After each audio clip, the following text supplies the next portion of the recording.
Assalamualaikum warahmatullahi wabarakatuh. Alhamdulillahi rabbil alamin, bihi nasta'in. Wassalatu wassalamu ala ashrafil anbiya'i wal mursalin wa ala alihi wa sahbihi ajma'in wa man tabi'ahum bi ihsanin ila yaumiddin. Qala rabbi shrah li sadri wa yassir li amri wahlul 'uqdatam min lisani yafqahu qawli. Alhamdulillah, pertama sekali kita sama-sama panjatkan kesyukuran kehadrat Allah Subhanahu wa taala. Salawat dan salam ke atas junjungan besar Nabi Muhammad sallallahu alaihi wasallam, ahli keluarga baginda, para sahabat, kaum muslimin muslimat yang dirahmati Allah Subhanahu wa ta'ala. 2 minggu lepas kita dah baca ayat yang ke-22, iaitu a'udzu billahi minasy syaithanir rajim. Wa ma liya la a'budu alladhi fatarani wa ilayhi turja'un. Shadaqallahul azim. Allah Subhanahu wa ta'ala berfirman dalam Al-Quran, dan apabila ditanya, sudah engkau menerima agama mereka? Maka jawabnya, mengapa aku tidak menyembah Tuhan yang menciptakan aku, dan yang kepadanya aku dan kamu semua akan dikembalikan. Jadi Allah Subhanahu wa ta'ala merakamkan cerita tentang kisah Habibun Najjar, yang mana kita tahu dan yang telah kita baca 2 minggu lepas. Itu Habibun Najjar ini satu orang yang sangat bertakwa kepada Allah, walaupun Allah Subhanahu wa ta'ala memberikan keadaan kehidupan dia yang tidak kaya, dan dia ni orang miskin.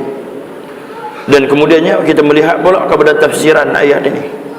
Hari itu kita dah masuk tafsiran yang pertama, itu berkenaan dengan ayat wa ma liya la a'budu alladhi fatarani. Tafsiran sampai kepada ayat tu, Allah Subhanahu wa ta'ala menyebut, mengapa aku tidak menyembah Tuhan yang telah menciptakan aku. Kata-kata ini adalah kata-kata Habibun Najjar yang Allah Subhanahu wa ta'ala rakamkan di dalam Al-Quran. Dan kemudiannya Habibun Najjar ni bukan takat tu saja, ada lagi perkataan lain yang disebut oleh Habibun Najjar, ittabi'u man la yas'alukum ajran wa hum muhtadun. Lalu mereka menangkapnya dan membawa menghadap Raja Antakiyah. Habibun Najjar mengatakan kepada kaum dia, dia kata, ikutlah orang yang tidak pernah meminta bayaran, dan juga mereka ini adalah orang-orang yang telah mendapat hidayah dari Allah Subhanahu wa ta'ala. Itu nabi-nabi dan rasul-rasul yang Allah Subhanahu wa ta'ala utuskan. Mereka ini adalah orang yang mendapat hidayah dari Allah. Seperti mana yang kita ketahui di dalam kitab sirah disebut nabi-nabi ini ada lebih kurang 124,000 orang. Dan rasul-rasul nabi dan rasul ni ada 312 orang. Nah, itu, dan berlaku juga perselisihan di antara para ulama tentang berapa ramai nabi-nabi dan rasul-rasul. Dan kemudiannya salah 3 orang nabi yang diutuskan oleh Allah Subhanahu wa ta'ala ini kepada kerajaan Antakiyah ataupun kepada kaum Antakiyah yang raja dia nama Antakis. Mereka ini Allah Subhanahu wa ta'ala utuskan kepada kaum ini ialah supaya mereka ini mendapat hidayah dari Allah Subhanahu wa ta'ala. Sebab itulah dia sebut, Habibun Najjar sebut, ittabi'u man la yas'alukum ajran wa hum muhtadun. Ikutlah orang-orang yang mereka ini man la yas'alukum, yang tidak pernah minta dari kamu semua ganjaran bayaran, wa hum muhtadun, mereka telah mendapat hidayah dari Allah Subhanahu wa ta'ala.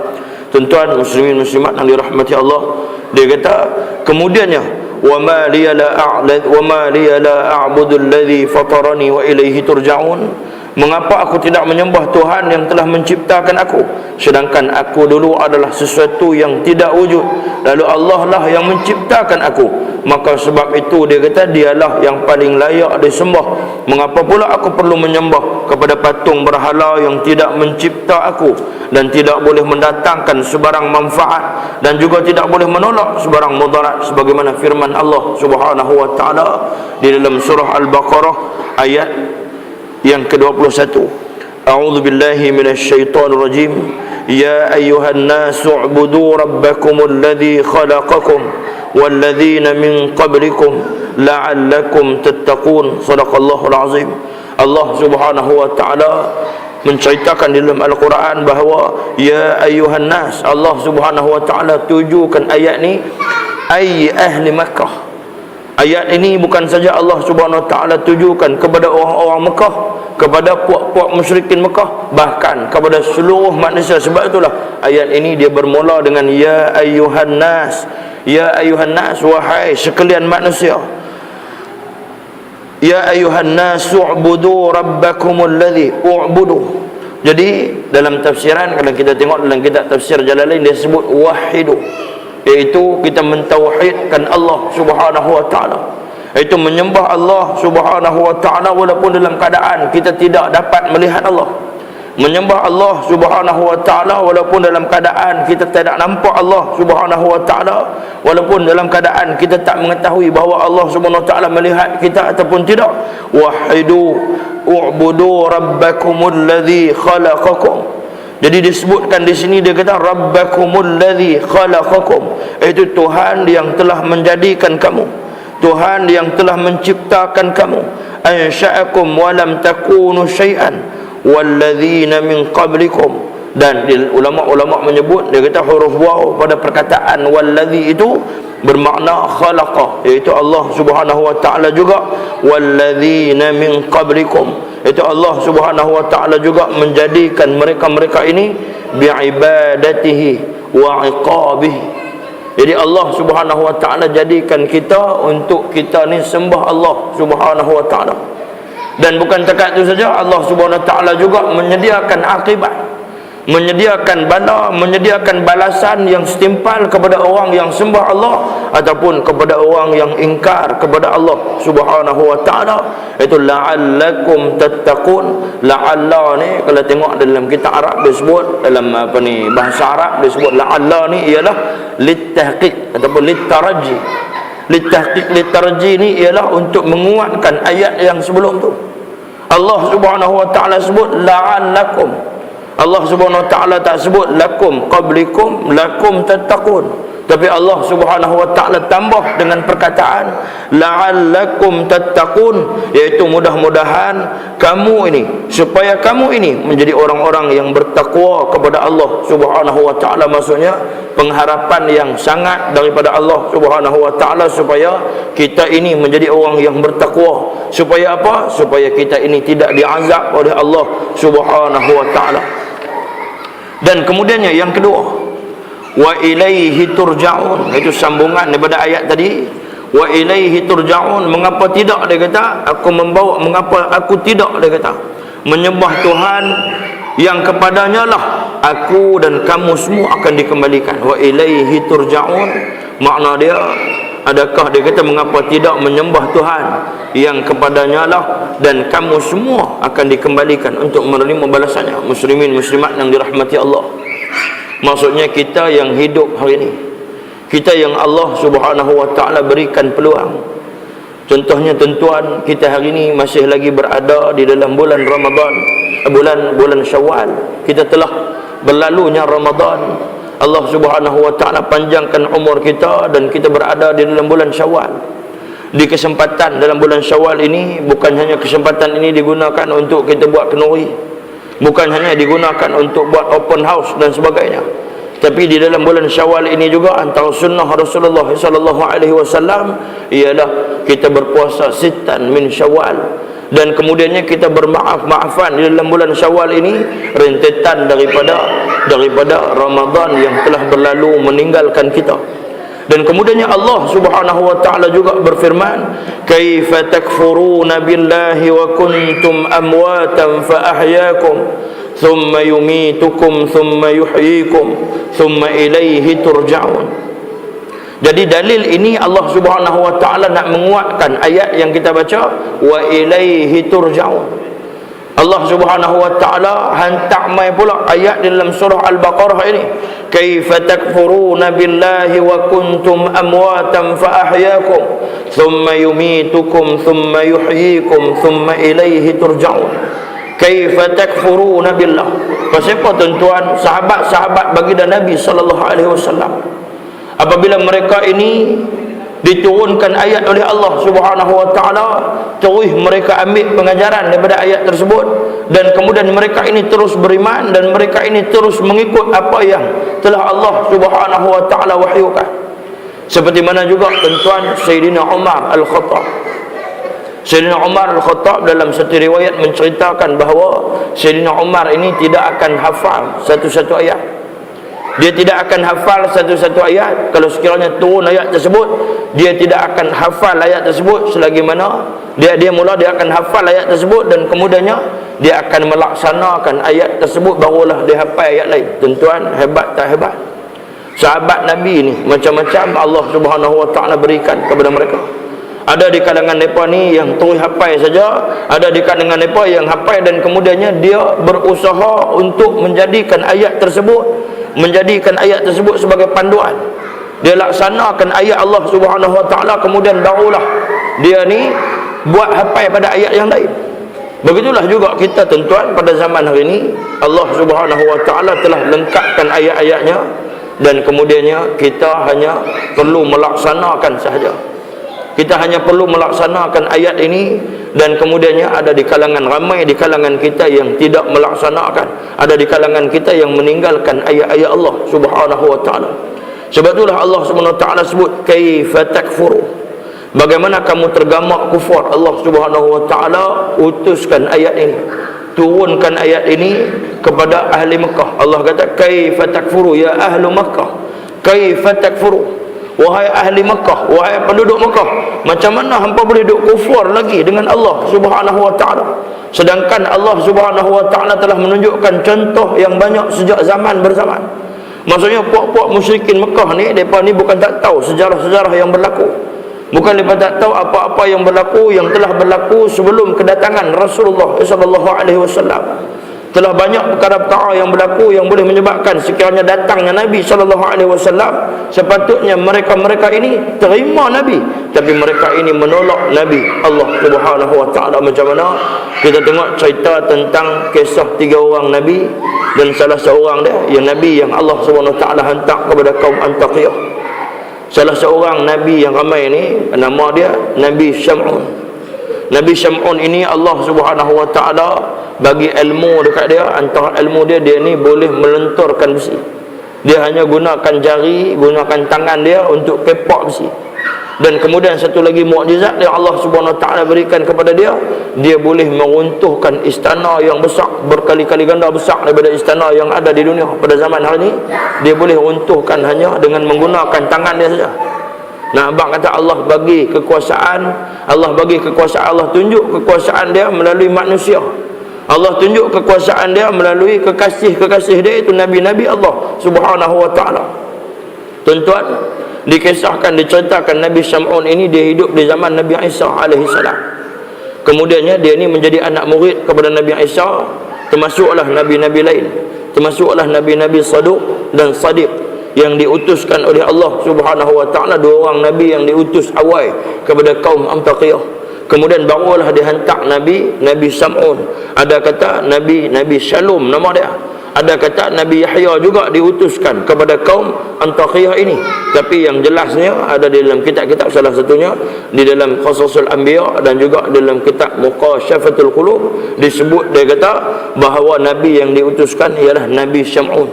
Nabi Syam'un ini Allah Subhanahu wa taala utuskan dia selepas dia mengaji dengan Nabi Isa, dan dia ni diangkat menjadi wali Allah. Sebelum dia angkat menjadi nabi, dia ni bertaraf wali. Kemudiannya dia berkahwin dengan seorang perempuan kafir, dan perempuan ni tak masuk Islam. Perempuan ni tak masuk Islam, tak ikut agama tauhid, tak ikut agama Hanif, dan masih lagi memeluk agama dia. Yang tu mungkin syariat di zaman mereka, tuan-tuan. Di zaman kita tak boleh buat macam tu. Nah, zaman kita hak sama-sama Islam pun lingkup. Hak sama-sama Islam pun tak mau buat Islam. Hak sama-sama Islam lah ni pun, tuan-tuan, tak ikut agama Allah, tak ikut Islam. Macam mana kita hari ni yang berada di zaman kita hari ni? Contohnya apabila kita nak menghadiri kemumian ataupun nak menghadiri satu, nak ikut jenazah, ramai di kalangan kita hak tak erti, tuan-tuan, dia pibuh pakaian hitam. Sebab dia belajar tak mana, pibuh pakaian hitam, pibuh semua hitam, dalam luar semua hitam, spek hitam, kan, bawa kereta hitam, rebin hitam, semua hitam, sampai kemudiannya bawa mayat tadi, kan, jadi tanda kata berkabung, bersedih. Sebenarnya kita ambil tang mana dan tang mana asal dia. Sebenarnya kita tasyabuh dengan agama Yahudi dan juga Nasrani. Yahudi dan juga Nasrani ini, mereka ini sentiasa berusaha dalam keadaan kita sedang hidup ataupun nak mati. Bapa ada satu riwayat diceritakan dalam sebuah hadis bahawa apabila kita dalam keadaan nak mati esok ni, bila kita nak mati esok ni, antara gangguan-gangguan syaitan, gangguan-gangguan iblis yang akan main dekat kita, salah satu dia, iblis akan main dalam rupa bentuk mak kita. Kalau sekiranya mak kita mati, matilah. Dia akan main dalam rupa bentuk ayah kita. Yang main tu ialah qarin kita. Sebab qarin kita ini tidak Islam, qarin kita ini kufur kepada Allah Subhanahu wa taala. Sebab tu Allah Subhanahu wa taala sebut, wa may yakuni syaitanu lahu qarina fasa'a qarina. Qarin ini ialah sejahat-jahat kawan kita. Siapa pergi ambil qarin jadi sahabat dia, jadi kawan dia, qarin ini akan menyesatkan dia. Salah satu yang disebutkan di dalam hadis Nabi SAW ialah Nabi SAW menceritakan pada keadaan kita nak mati ni, maka qarin ini akan mai disebabkan arahan iblis dan juga syaitan. Dia mai dan kemudiannya dia akan bawa bekayang, bawa minuman, sebab pada ketika tu kita berada dalam keadaan sangat dahaga. Waktu roh nak keluar daripada jasad kita ni, waktu roh nak tinggalkan jasad kita bergeser dengan roh. Dan bila nak keluar roh ni daripada jasad kita ni, kita akan jadi dahaga, jadi panas, jadi letih, jadi tak larat. Pada ketika itulah qarin ini datang dan kemudiannya dia merupa adik-beradik kita, merupa mak kita, ayah kita. Dan dia mai, dia tanya kita, adakah kita dahaga? Dia kata, dan kemudiannya antara kata-kata yang lain, dia kata, ikutlah agama Yahudi dan juga Nasrani. Ikutlah agama Yahudi dan juga Nasrani, sebab inilah agama yang benar. Janganlah kamu mati di dalam Islam. Sebab tu Allah Subhanahu wa taala sebut dah, wala tamutunna illa wa antum muslimun. Berapa dalam tiap-tiap kali sembahyang kita duk baca, wala tamutunna illa wa antum muslimun. Nah, dalam tiap-tiap khutbah pun sebut wala tamutunna illa wa antum muslimun. Sebab tu Nabi ajak kita doa, ya muqallibal qulub sabbit qalbi ala dinik.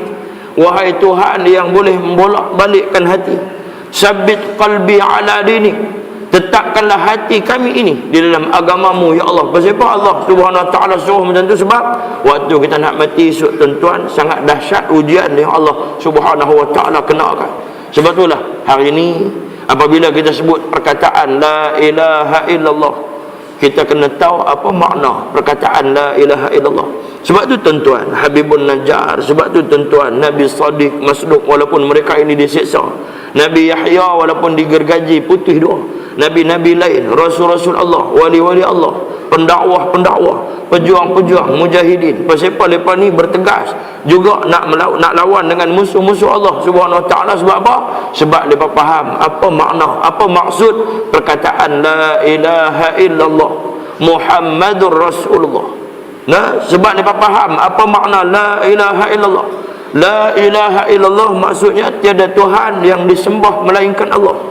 Kita semua tahu makna, kita semua tahu maksud, tapi kita tidak tahu apakah maksud yang sebenar, apakah maksud yang lebih dalam, apakah maksud yang sepatutnya kita lebih faham tentang perkataan la ilaha illallah. Macam mana ada satu cerita kisah seorang ulama.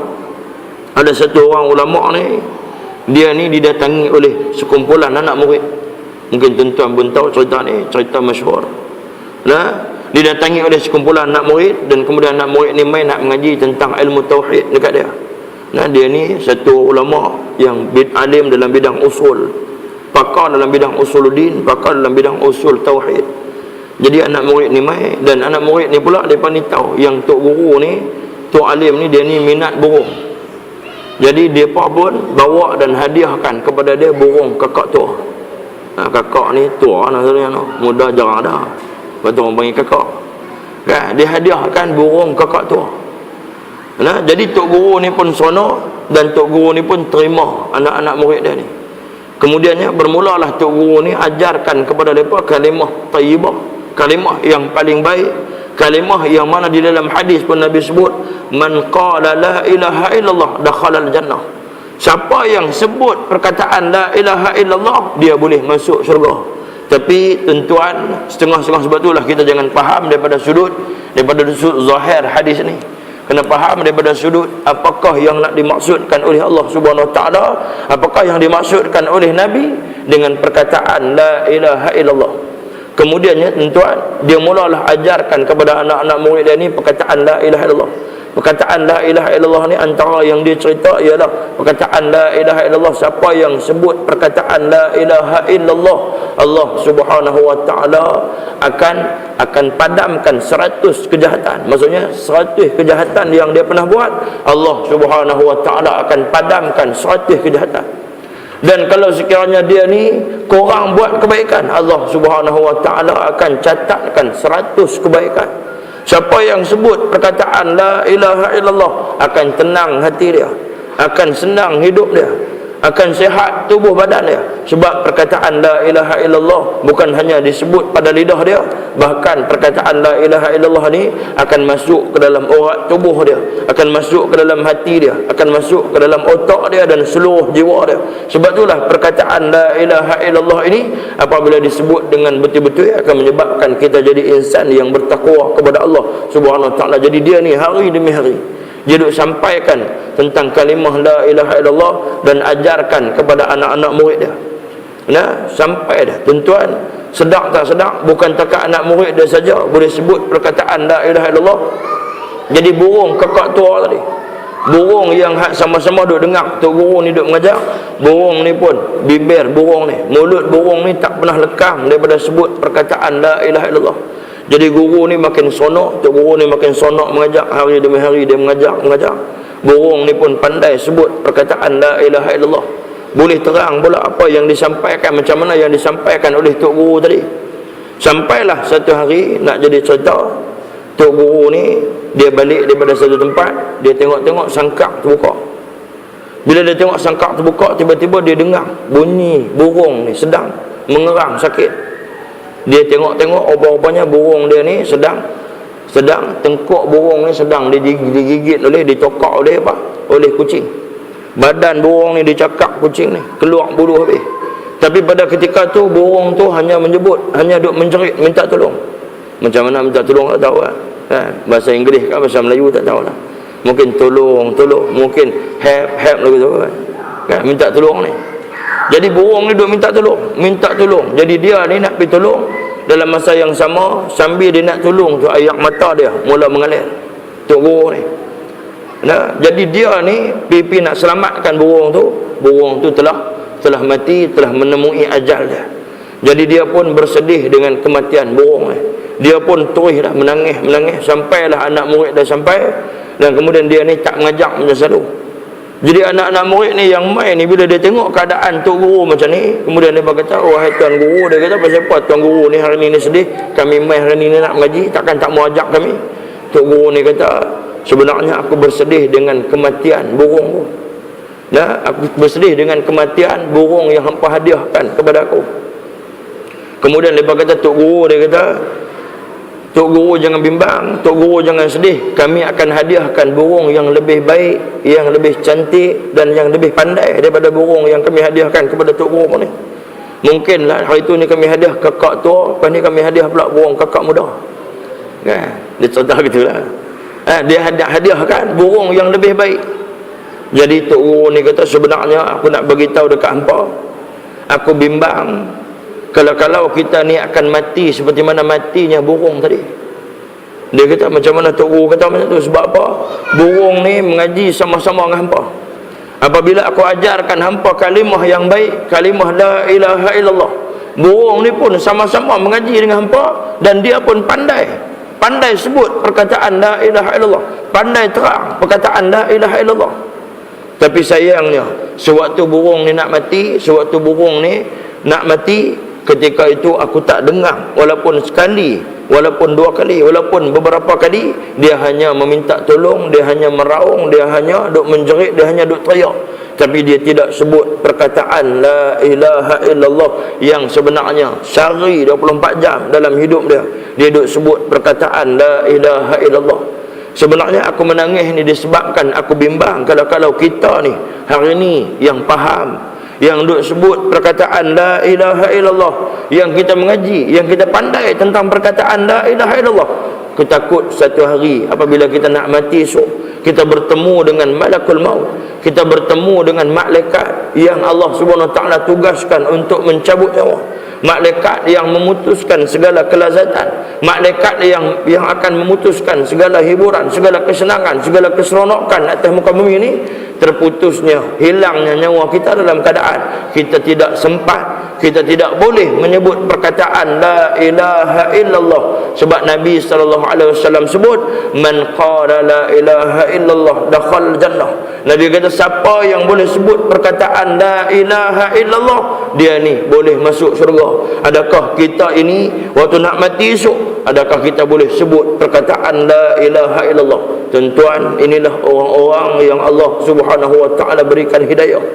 Inilah orang-orang yang disebut sebagai wahum muhtadun. Mereka-mereka yang Allah Subhanahu Wa Taala berikan hidayah, mereka-mereka yang Allah Subhanahu Wa Taala berikan pemikiran yang baik, mereka-mereka yang Allah Subhanahu Wa Taala takbirkan sesuatu di dalam otak mereka, iaitu mereka ini hanya memikirkan tentang Allah Subhanahu Wa Taala. Berbeza dengan kita, tuan-tuan.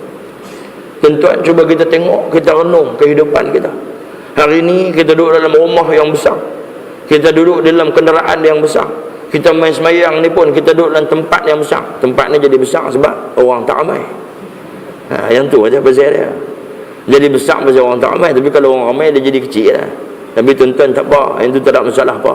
Jadilah kita golongan yang sedikit, tetapi golongan yang mendapat perhatian Allah Subhanahu Wa Taala. Jadi insya-Allah di hujung kuliah kita ni saya akan sebut cerita satu hadis. Apakah sebab orang tidak datang ke masjid, tidak datang mengimarahkan masjid, mengimarahkan rumah Allah, dan mengapa orang mengimarahkan tempat-tempat lain? Sebab Nabi sebut di dalam satu hadis yang insya-Allah kita akan cerita di hujung rancangan kita ni. Nah, macam rancangan apa? Allah Subhanahu Wa Taala sebut dan diceritakan, begitulah juga kita, tuan-tuan. Allah Subhanahu Wa Taala menceritakan kepada kita kisah Nabi Syam'un ini yang diutuskan oleh Allah. Nabi ini Allah Subhanahu Wa Taala bagi kelebihan kepada dia disebabkan umat-umat dia yang kuat, umat-umat dia yang ganas pada ketika itu. Allah Subhanahu Wa Taala bagi kelebihan kepada Nabi Syam'un ini, dia boleh melenturkan besi, dia boleh meruntuhkan bangunan hanya dengan menggunakan sebelah tangan dia. Jadi diceritakan dia ni diutuskan kepada negara Rom. Dia pergi di satu kawasan di negara Rom. Kemudiannya dia berdakwah, ajak manusia ikut agama tauhid, ikut agama Hanif.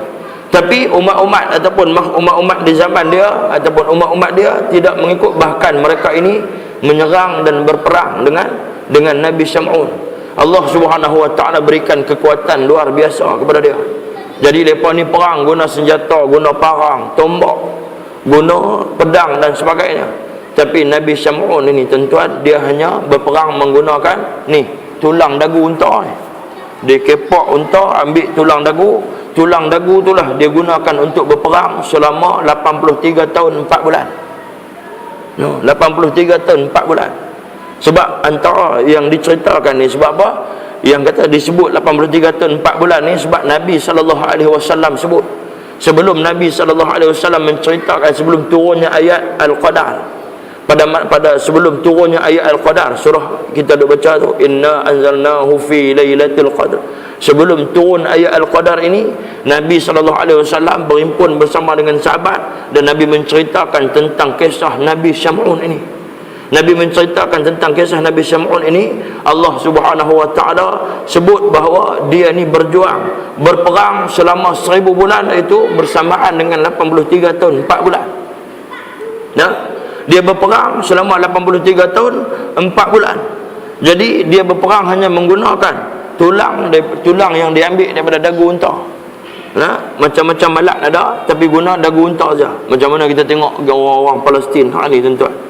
Lepas perang nak bandingkan dengan Israel, nak bandingkan dengan Yahudi ni, Zionis ni, macam-macam alat kelengkapan yang canggih. Tapi mereka ni hanya guna peluru biasa saja. Dia boleh buat pula memusing-musing, tapi kena musuh. Alat-alat canggih ni tak boleh detect. Tak boleh detect. Pasal apa? Allah Subhanahu wa taala bagi akal, Allah Subhanahu wa taala bagi pertolongan kepada hamba-hamba dia yang betul-betul berjuang pada jalan Allah Subhanahu wa taala. Saya dalam Ramadan lepas, saya jumpa 2 orang budak Palestin. Budak Palestin. Jerumuh, saya tanya mereka. Macam mana hampa duduk di Malaysia? Dia kata okey. Macam mana? Dia kata hampa duduk di Palestin? Dia kata semua okey, dia kata. Lepas tu saya kata dekat dia, kami semua ni di Malaysia ni, kami mendoakan kemenangan kepada kamu. Dia kata tak apa, dia kata la ba'sa, dia kata tak apa, dia kata. Sebab semua tu dia kata mai dari Allah. Budak tahu umur berapa budak? Umur 12 tahun. Umur 12 tahun dengan umur 8 tahun. Dia kata semua tu datangnya dari Allah Subhanahu wa taala. Allah lebih tahu apa yang dia buat. Tentuan anak-anak kita tak mampu nak jawab macam tu. Anak-anak kita umur 12 tahun duk kalut nak kasut bola. Anak-anak kita umur 8 tahun, umur 7 tahun tak faham lagi pasal Islam. Tapi anak-anak orang-orang Palestin, Allah Subhanahu wa taala bagi kelebihan kepada mereka. Walaupun mereka ini tak banyak habuan dunia yang mereka dapat, tapi mereka ini berjalan menuju ke akhirat.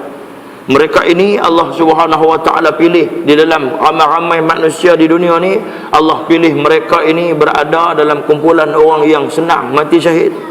Allah Subhanahu wa taala uji mereka macam mana Allah Subhanahu wa taala uji nabi-nabi yang terdahulu. Mereka ini bukan saja mempertahankan bumi Palestin, tapi bahkan mereka ini juga mempertahankan Islam. Sebab apa?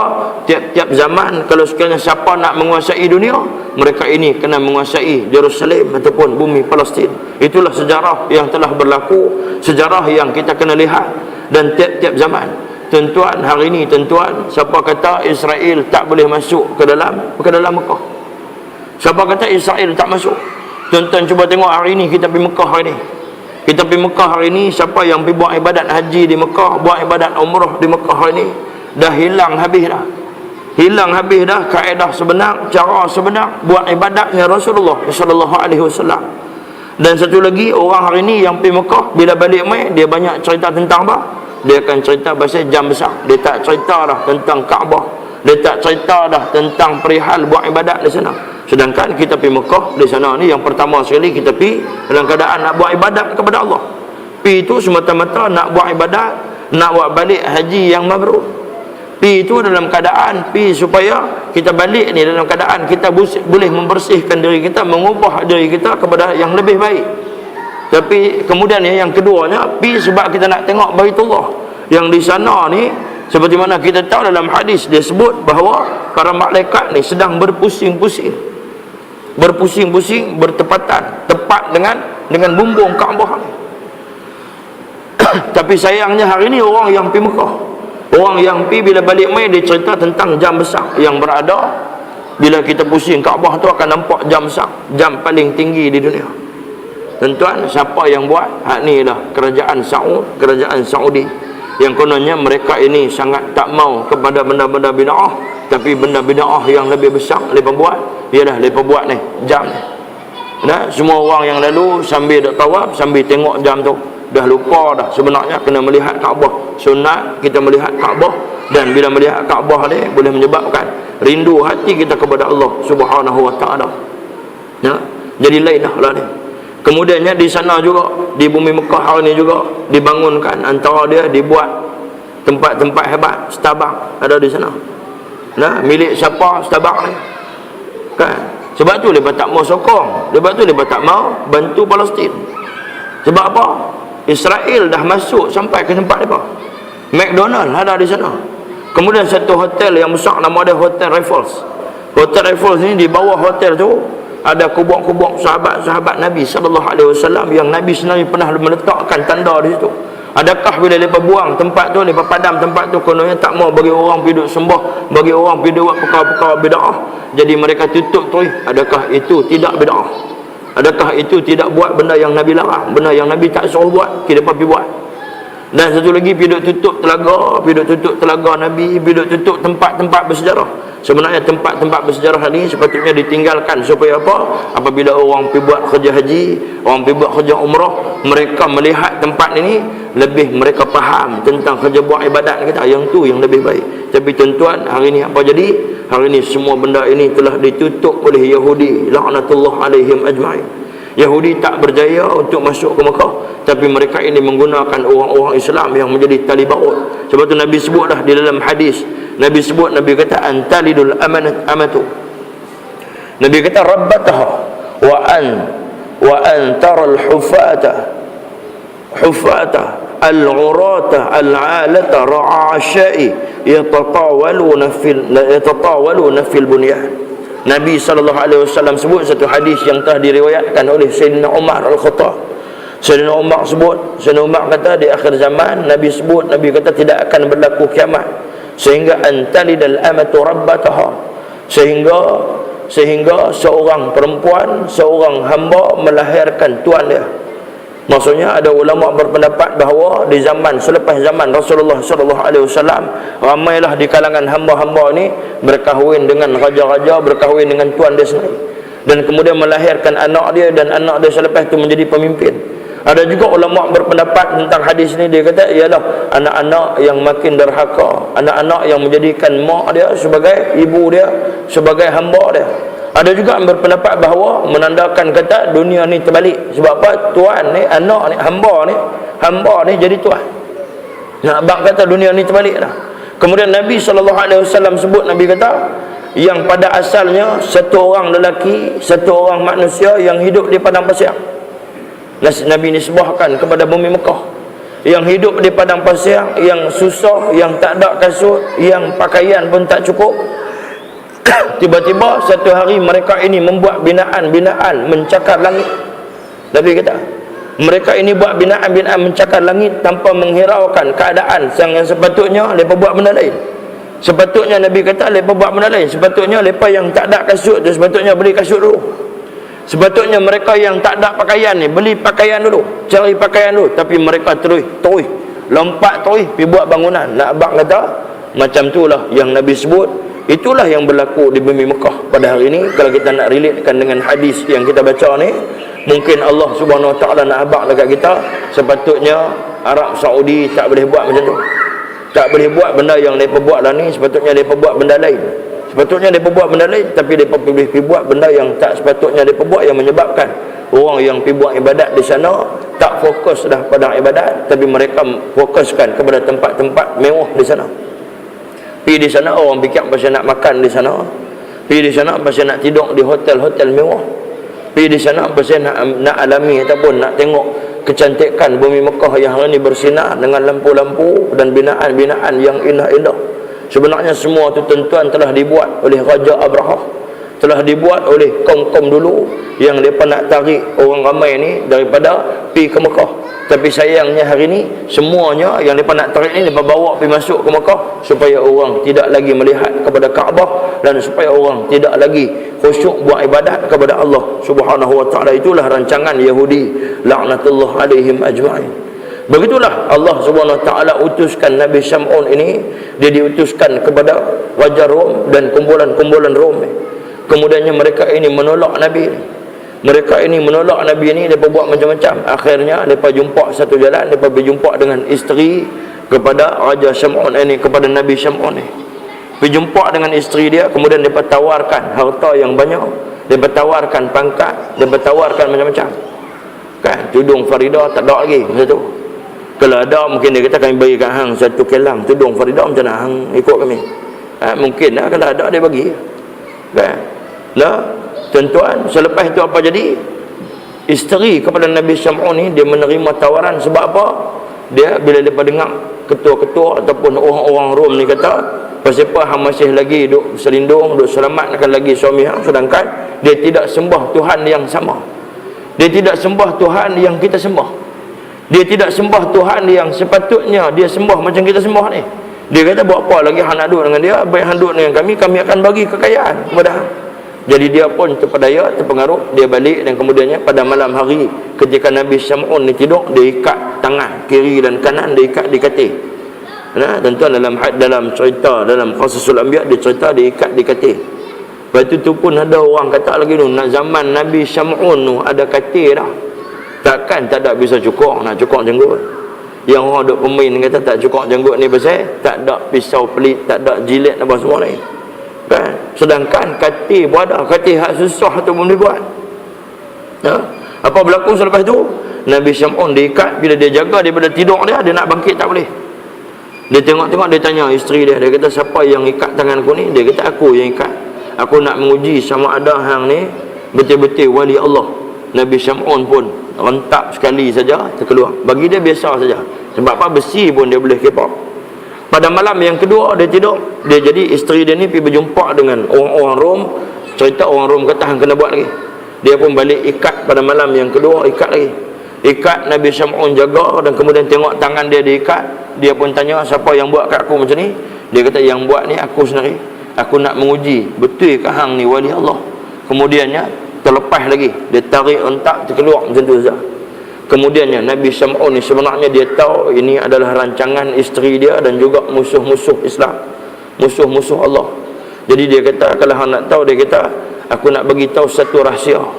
Kalau hang nak ikat aku, hang tak mau bagi aku boleh putih, boleh keluar tangan ni, dia kata, hang kena ikat aku dengan rambut aku sendiri. Hang ikat dengan benda lain, dia kata, semua aku boleh buka. Tapi kalau hang ikat dengan rambut aku tak boleh buka. Kemudian masa Nabi ni tidur, dia ambil gunting. Nabi Syam'un ni rambut panjang. Nah, kita tuan-tuan dengar-dengar, oh Nabi rambut panjang, esok pakai tahu rambut panjang. Kita tak sesuai lah. Kan? Kita tak sesuai. Sebab kita ni tahu rambut panjang, saya kita jadi lagu lain. Duduk jadi rockers, duduk ombang rambut, malam-malam duduk ronda dalam taman, orang katok naya, dia ingat hantu kungkum. Jadi kita lain. Tuan-tuan, kemudian selepas tu dia pun kerak rambut, dia hubung rambut ni, kemudian dia ikat tangan Nabi ni. Bila jaga saja daripada tidur, Nabi Syam'un ni tak boleh nak melepaskan diri. Kemudian dia panggil lah orang-orang Rom, pembesar-pembesar Rom, tangkap Nabi ni, dan kemudian bawa pergi satu tempat dihukumnya orang-orang baik, tempat-tempat dibunuhnya orang-orang baik. Sampai di sana, kemudiannya apa mereka buat? Mereka korek biji mata Nabi ni. Tuan-tuan, mereka korek biji mata Nabi ni, kemudian mereka gunting bibir mulut dia, mereka gunting lidah dia, mereka gunting telinga dia. Dan kemudian mereka korek habis ni, rengkung jantung, tarik awak keluar habis. Dan akhir sekali, sebelum Nabi ni masa dalam keadaan duduk tengah tenang ni, Allah Subhanahu wa ta'ala tanya terus kepada Nabi ni, wahai Syam'un, dia kata, apakah permintaan kamu ke atas kaum-kaum kamu ni?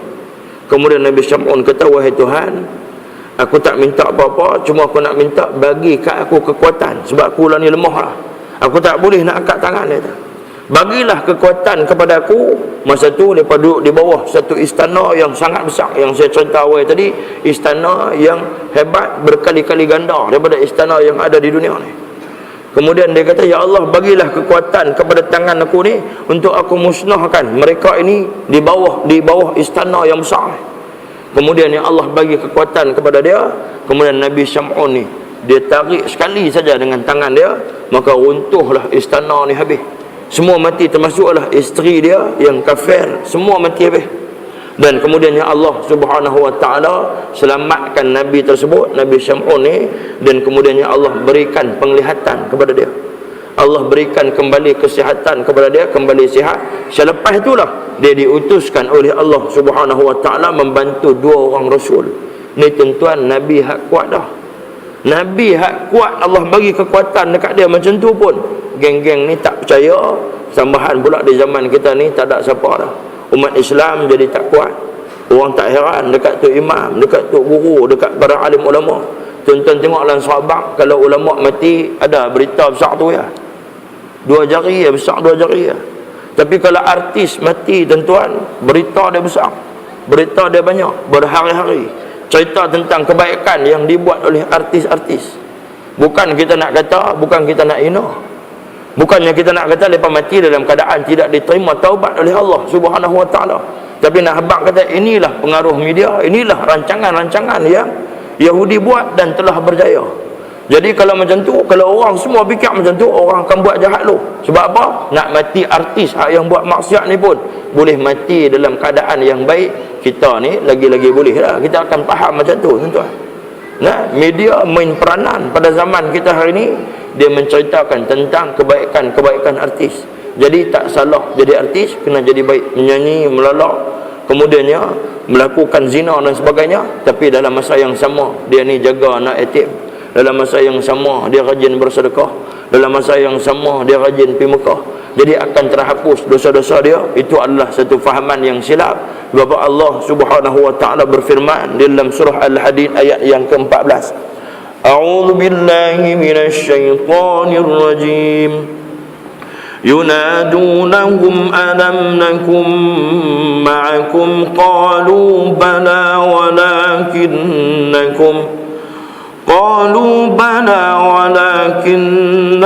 فتنتم أنفسكم وتربصتم وارتبتم وغرتكم الأماني حتى جاء أمر الله وغركم بالله الغرور. صدق الله العظيم. Allah Subhanahu Wa Taala berfirman dalam surah Al-Hadid ayat yang ke-14. Pada saat itu mereka yang munafik menyuruh orang-orang beriman sambil berkata, bukankah kami bercampur gaul dengan kamu di dunia dulu? Jadi orang-orang munafik ni kata, kami lu main sembahyang macam hampa, kami puasa macam hampa, kami buat semua benda. Dia kata. Orang-orang beriman pula menjawab, benar. Dia kata, akan tetapi kamu telah membinasakan diri kamu dengan perbuatan munafik. Tentuan perbuatan munafik boleh menyebabkan kita jadi binasa. Nah, bahkan pula kita tolak hukum Tuhan. Bahkan pula kita tolak hukum Allah. Macam mana hari itu duk bincang pasal hukum hudud hari itu ni, ada orang yang tak setuju, ada orang Islam yang setuju dan ada yang tak setuju. Ada yang duk compare, dia kata tengok, cuba habaq kerajaan mana yang duk buat laksana hukum hudud ni. Kita bukan laksana hukum hudud sebab Arab Saudi buat, bukan sebab Brunei buat, bukan sebab negara-negara lain buat. Kita laksanakan hukum Allah Subhanahu Wa Taala disebabkan semata-mata adalah perintah Allah Subhanahu Wa Taala. Sebab tu tuan-tuan, hadus memang pandai cerita apa pun kita tu saya pakai. Yang ni dia adalah kumpulan-kumpulan munafik, cebisan daripada golongan munafik. Dan dia kata kamu telah menunggu-nunggu kebinasaan umat Islam. Dan ada setengah pula dia kata apa? Kita tengok mereka boleh buat ke? Dia akan kata apa? Tak cukup. Dia akan kata apa? Tak sampai masa. Dia akan kata apa? Tak sesuai buat lagi. Dia akan kata kita tak cukup untuk buat. Maksudnya apa ni? Kita tak mampu untuk buat. Kita tak mampu adakan hukum-hukum ni. Dia kata yang tu fahaman orang-orang munafik. Dia kata dan kamu pula ragu-ragu terhadap perkara-perkara agama serta kamu diperdayakan oleh angan-angan kosong untuk mencapai maksud kamu. Sehinggalah dah datangnya maut yang ditetapkan oleh Allah Subhanahu Wa Taala kepada kamu, dan selain itu kamu pula diperdayakan oleh bisikan syaitan dengan pengampunan Allah semata-mata dan melupakan azabnya. Inilah sifat yang Allah Subhanahu Wa Taala sebut. Ada dua perkara di sini di hujung ayat ni. Allah Subhanahu Wa Taala kata wa gharratkumul amani hatta jaa amrullah wa gharrakum billahil ghurur. Orang-orang munafik ini mereka sangka bahawa Allah Subhanahu Wa Taala akan ampunkan dosa mereka. Mereka sangka bahawa Allah Subhanahu Wa Taala akan menganugerahkan syurga kepada mereka. Mereka ini tidak memikirkan tentang azab Allah. Mereka tidak memikirkan tentang neraka yang Allah Subhanahu Wa Taala sediakan. Tapi mereka ini hanya memikirkan tentang pengampunan dan juga syurga Allah. Mereka tidak memikirkan bahawa Allah Subhanahu Wa Taala juga menyediakan azab dan juga neraka yang Allah Subhanahu Wa Taala ciptakan untuk orang-orang yang fasik, orang yang musyrik, orang yang mujrim, orang yang munafik, orang-orang yang mereka ini tidak betul-betul taat kepada Allah Subhanahu Wa Taala. Sebetulnya tuan-tuan, Habibun Najjar Allah Subhanahu Wa Taala berikan kekuatan kepada dia. Seperti mana Allah Subhanahu wa taala juga telah menurunkan ayat yang kita bacakan tadi. Kaifa takfuruna billahi wa kuntum amwata fa ahyaakum thumma yumitukum thumma yuhyikum thumma ilaihi turja'un. Itu Allah Subhanahu wa taala kata, kaifa ahlu Makkah, kaifa takfuru ya ahlu Makkah. Macam mana hampa ni boleh kufur lagi kepada Allah Subhanahu wa taala, wahai ahli Makkah? Billah, iaitu qad nutfan fil asra. Allah Subhanahu wa taala sebut wa kuntum amwatan. Allah Subhanahu wa taala kata nutfan fil asla, maksudnya kita ini yang datang daripada satu darah, yang datang daripada tulang sulbi, yang Allah Subhanahu wa taala jadikan yang kita ni, kilang kita ialah daripada tulang sulbi tadi jadi segumpal darah. Dan kemudiannya fa ahyakum, Allah Subhanahu wa taala fa ahyakum fil arham, Allah Subhanahu wa taala hidupkan kita di dalam rahim ibu kita. Allah Subhanahu wa taala hidupkan fa ahyakum bil arham, Allah Subhanahu wa taala hidupkan kita di dalam rahim mak kita. Wad dunya, kemudiannya bila Allah Subhanahu wa taala utuskan ataupun lahirkan kita ke dunia, yang fakhur ruhu fikum, kemudian Allah Subhanahu wa taala perintahkan kepada malaikat yang ditugaskan untuk meniupkan roh, ditiupkan roh kepada kita dan kita boleh hidup di atas dunia ni. Thumma yumitukum, kemudian Allah Subhanahu wa taala kata inda intaha ajalukum, kemudian apabila Allah Subhanahu wa taala telah menghidupkan kita, di hujung sekali summa yumitukum, Allah mematikan kita kembali. Allah mematikan kita kembali, iaitu di penghujung kehidupan kita ialah ajal yang akan kita bertemu.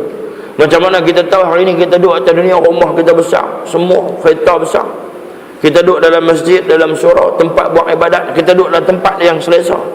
Tuan-tuan, apabila mati esok ni, kita akan masuk kubur saiz yang lebih kurang sama.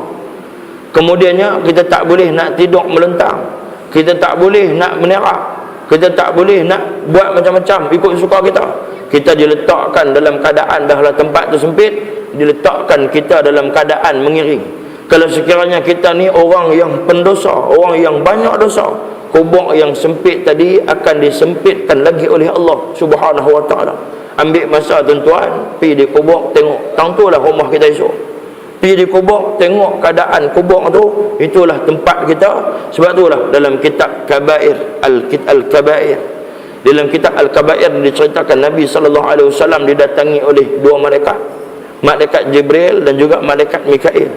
Kemudian mereka ini membawa Nabi sallallahu alaihi wasallam, ada riwayat kata bawa dalam keadaan sedang, ada kata bawa dalam keadaan separa sedang, ada yang kata Nabi sallallahu alaihi wasallam berjumpa dengan malaikat ni dalam keadaan mimpi.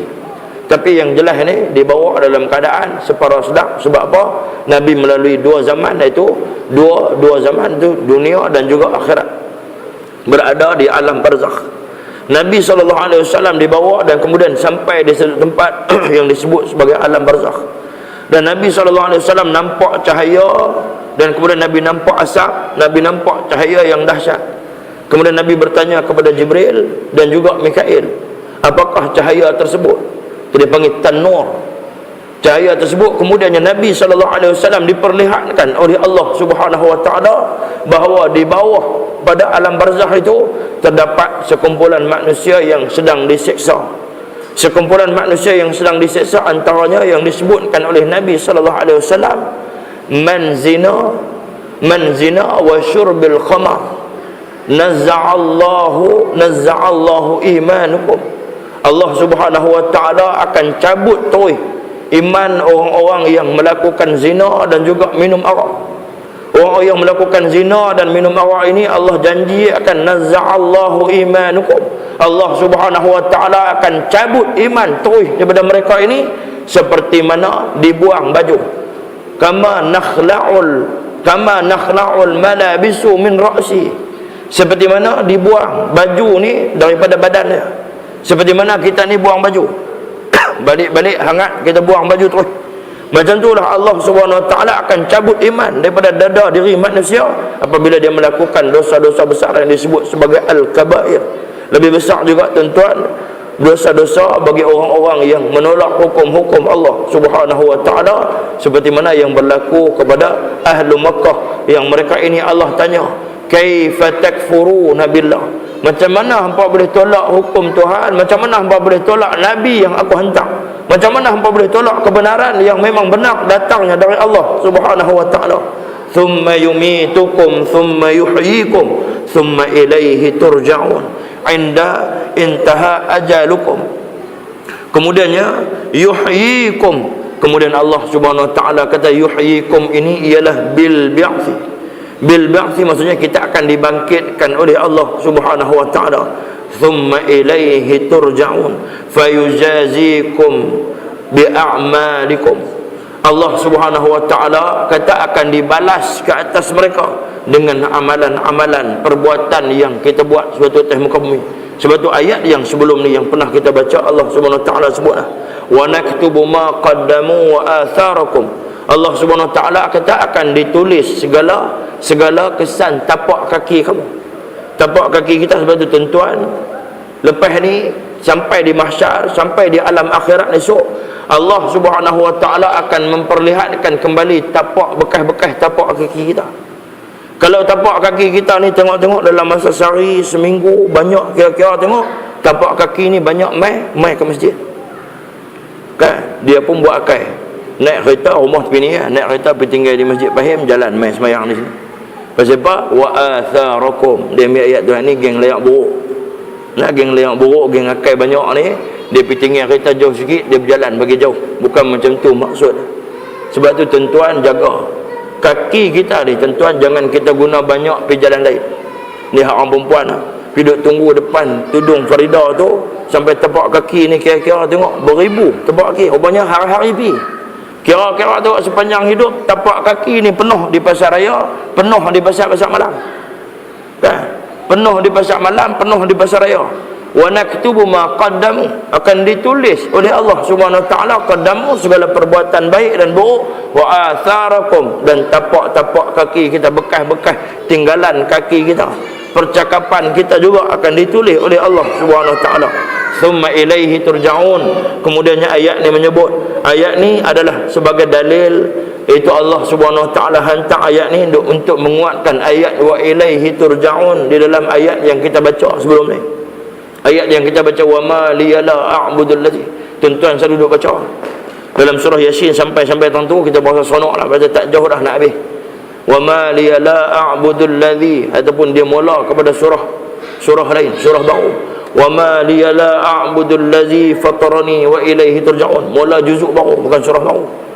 Wa ma liyala a'budul ladzi fatarani wa ilaihi turja'un. Ayat wa ilaihi turja'un inilah Allah Subhanahu wa taala hantar pula ayat yang 28 ni untuk memberikan kekuatan dan sebagai dalil bahawa ayat wa ilaihi turja'un tadi ni adalah ayat yang benar datang dari Allah. Jadi Allah Subhanahu wa taala cerita dah bagaimana Allah Subhanahu wa taala menjadikan kita dalam ayat yang pendek dan singkat ini. Allah Subhanahu wa taala himpunkan segala macam bentuk hikmah. Sebab tu hebatnya ayat-ayat Allah Subhanahu wa taala. Dan kemudian pengajaran yang kita boleh ambil daripada ayat ni, tuan-tuan, pendakwah mesti berani menyatakan kebenaran walaupun terpaksa berdepan dengan ancaman, sebagaimana sabda Nabi sallallahu alaihi wasallam, rahimallahu Umar yaqulul haqqa wa in kana murran, rawahu Tirmizi. Jadi Allah Subhanahu wa taala merahmati Umar Al-Khattab, dia sentiasa menyatakan kebenaran walaupun pahit.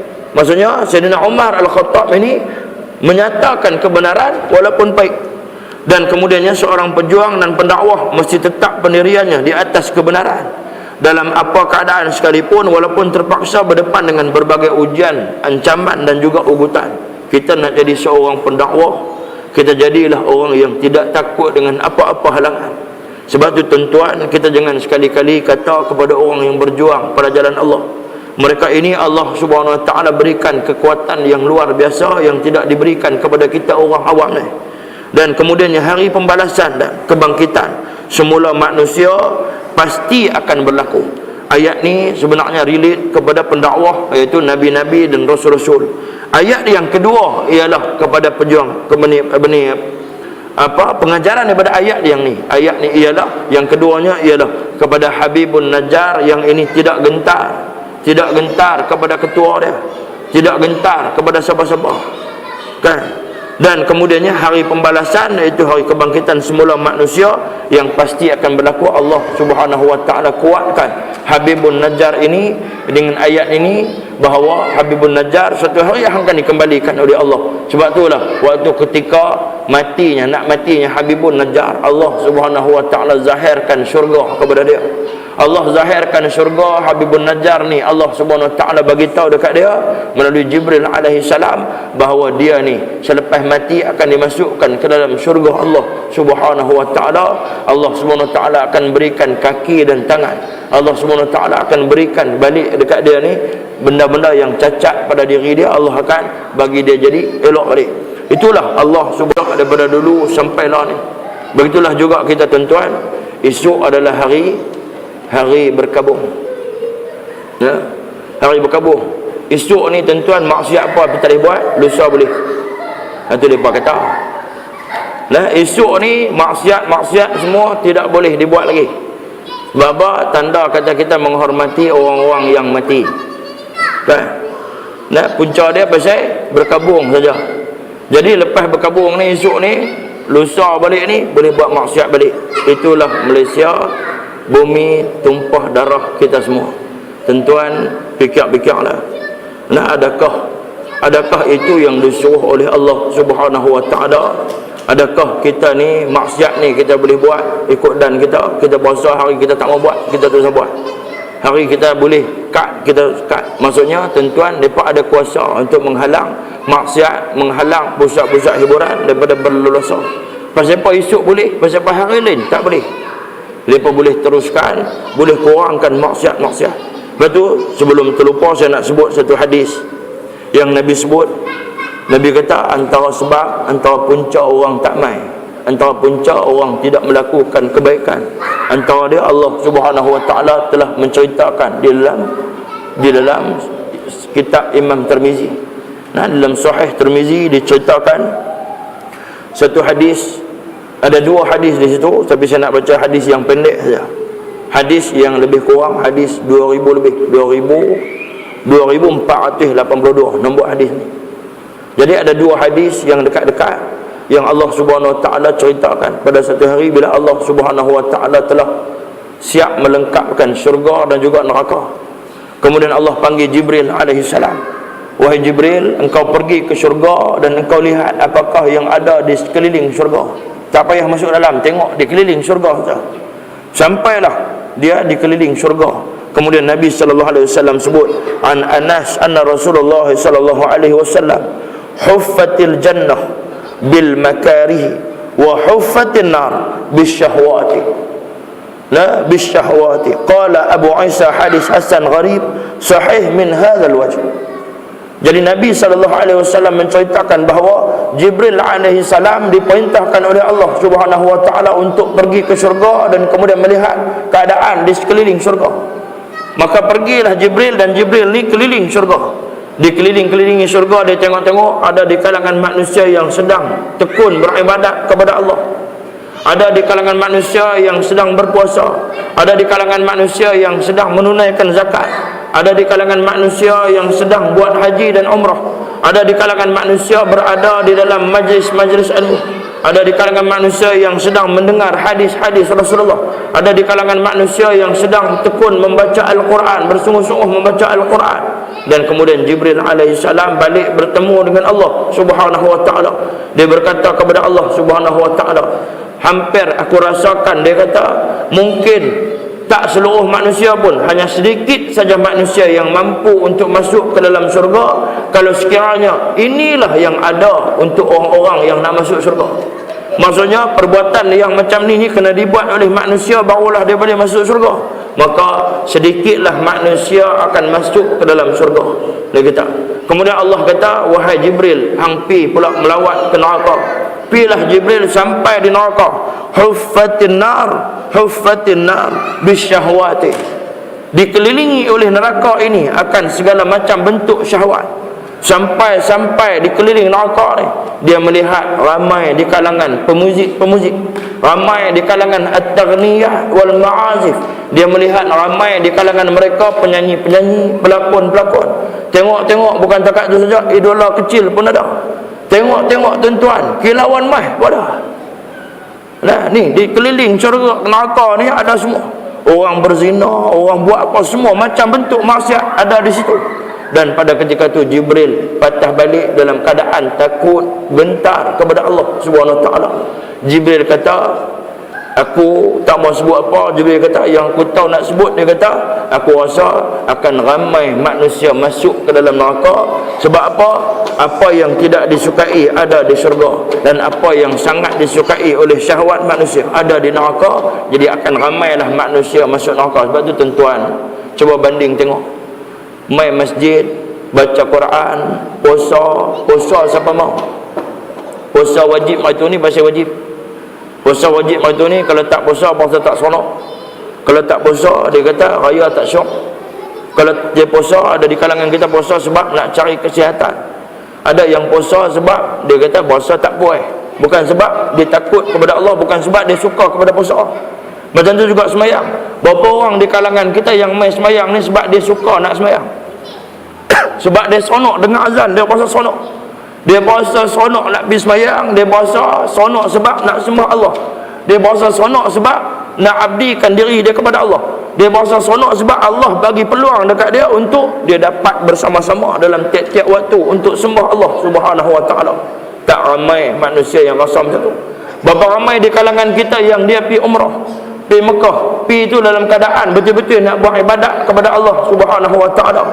Dan ada di kalangan kita yang pergi hanya semata-mata untuk memenuhi masa cuti dia, ataupun untuk menghabiskan duit dia yang banyak untuk melancong ke tempat-tempat ibadat di bumi Mekah dan juga Madinah. Tak ramai macam tu. Sebab tu tuan-tuan, Jibril berani kata tak ramai orang boleh masuk syurga dan ramai orang boleh masuk neraka. Tuan-tuan cuba tengok kita ni, kita cukup seronok dengan hiburan. Tak mana seronok dia. Tuan-tuan tengok di bumi Malaysia sendiri hari ni, dianjurkan macam-macam rancangan idola kecil daripada budak hak baru bonak ni, kecil-kecil dilatih dah. Dilatih macam tu dah. Kemudian sampai nak mati, yang sepatutnya ni dia ni tahu dah, kata dia ni berada dekat dah dengan ambang maut, tapi dia boleh lagi naik duduk atas pentas, duduk berjoget, duduk menyanyi oh mas mona. Tentang macam-macam lagu lah. Hak tu lah berlaku kepada umat manusia. Dan inilah sebab apa? Jadilah manusia yang sedar, jadilah manusia yang takut kepada Allah, jadilah manusia yang sentiasa menggunakan akal yang Allah Subhanahu Wa Taala berikan. Tuan-tuan muslimin muslimat yang dirahmati Allah, insya-Allah minggu depan kita akan sambung ayat yang seterusnya, ayat yang ke-23, iaitu penutup. Tak tutup lagi ayat ni.